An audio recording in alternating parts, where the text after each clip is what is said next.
নমস্কার, মিতার কুকিংয়ে আপনাদের সকলকে স্বাগত। চলুন রেসিপিটি দেখা যাক।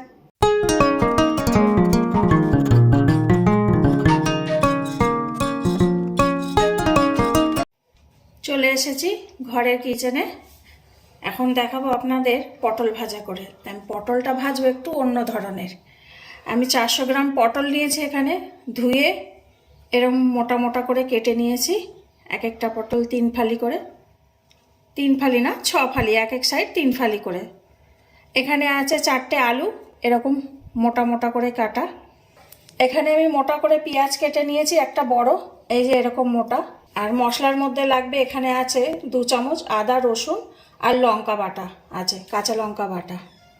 আর লাগবে লবণ আছে, এখানে ধনিয়া গুঁড়ো আছে 1 চামচ, 1 চামচ জিরে গুঁড়ো আছে, হলুদ গুঁড়ো আছে 1.5 চামচ, 1 চামচ কালার লঙ্কা আছে। আর ফোড়নে লাগবে এখানে শুকনো লঙ্কা। আর ভাজার জন্য এখানে তেল আছে।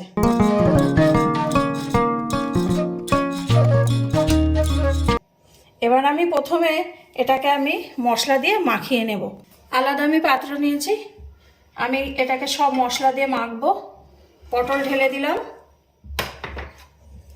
আলু ঢেলে দিলাম, পেঁয়াজ ঢেলে দিলাম, আদা রসুনের পেস্ট দিয়ে দিলাম, জিরে গুঁড়ো দিলাম, ধনিয়া গুঁড়ো দিলাম, কালার লঙ্কা দিয়ে দিলাম। এবার দেব হলুদ,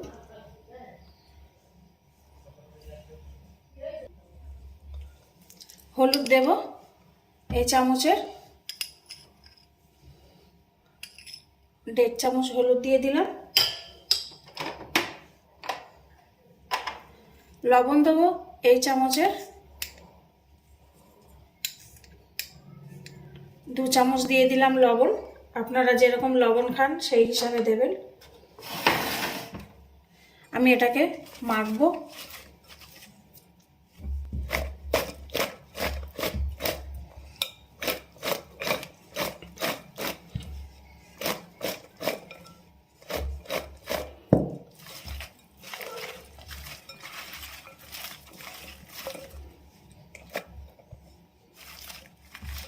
এই মশলাটা মাখিয়ে রাখলাম। এবার আমি এটা 20 মিনিট ঢেকে রেখে দেবো, তারপরে আমি এটাকে ভাজবো। এসে গেছি, 20 মিনিট হয়ে গেছে। এ দেখেন, আমি ঢেকে রেখে দিয়েছিলাম, একটু জল জল ভাপ উঠেছে। এবার আমি গ্যাসের কাছে যাব। চলে এসেছি গ্যাসের কাছে, কড়াই গরম আছে। এবার তেল দিয়ে দেব।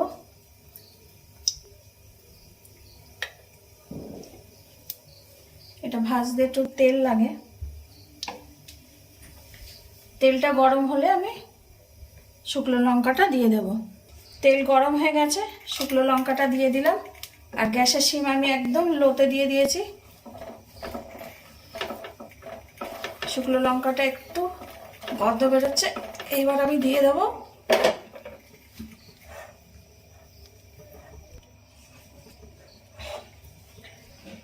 এবার আমি পটলটা দিই।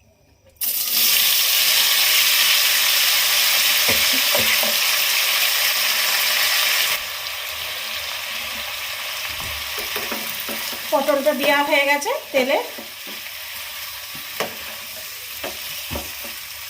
পটল থেকে জল উঠেছে অল্প।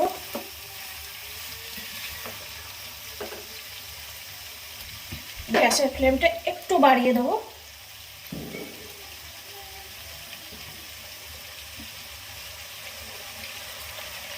দিয়ে আমি ঢেকে দেবো।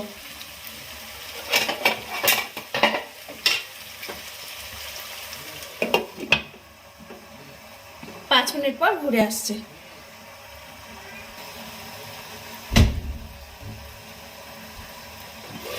পাঁচ মিনিট পর ঘুরে আসলো।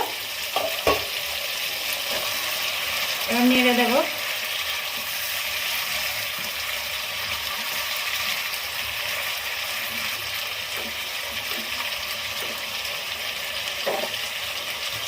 ঢেকে ঢেকে ভাজবো, তা নাহলে এটা নরম হবে না।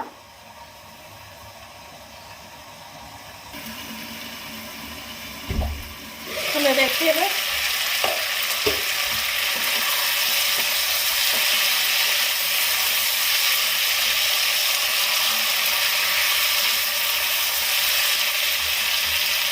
এখনো দেরি আছে, ঢেকে রাখি। এটা ঢেকে ঢেকেই ভাজতে হয়।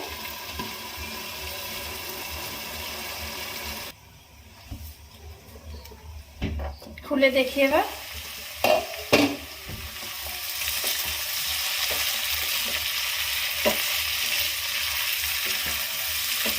এটা একটু ঘন ঘন নেড়ে দিতে হবে, কারণ এটা মশলা মাখানো আছে, নাহলে নিচে মশলাটা পুড়ে যাবে। এবার আমি একটু ফ্লেমটা বাড়িয়ে দেব।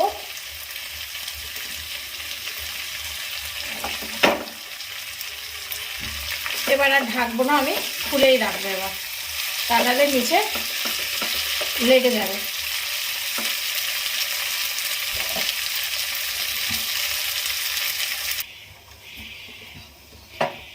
খুলে দেখছি এবার।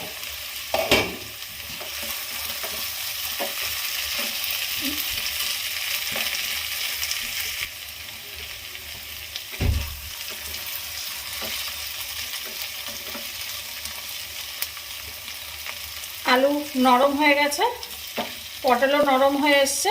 এবার আমি গ্যাসের ফ্লেমটা একটু বাড়িয়ে দেব, বাড়িয়ে ভাজা ভাজা করব, ঘন ঘন নেড়ে দেব, নেড়ে ভাজা ভাজা করব। তারপরে একটু ভাজা ভাজা করে আপনাদের দেখাচ্ছি। এবার খুলে দেখব।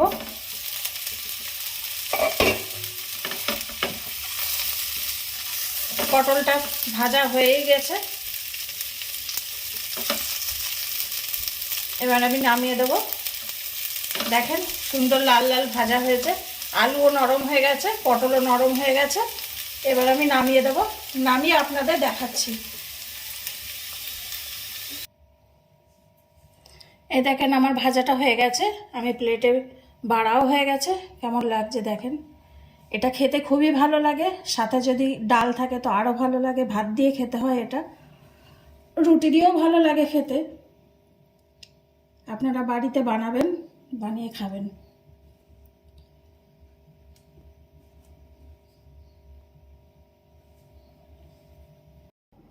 রেসিপিটি যদি ভালো লেগে থাকে তাহলে লাইক, কমেন্ট, শেয়ার এবং সাবস্ক্রাইব করবেন। আর যদি ভালো না লাগে তাহলে ডিসলাইক দিয়ে কমেন্ট করে জানাবেন। সকলে ভালো থাকবেন, আসি তাহলে।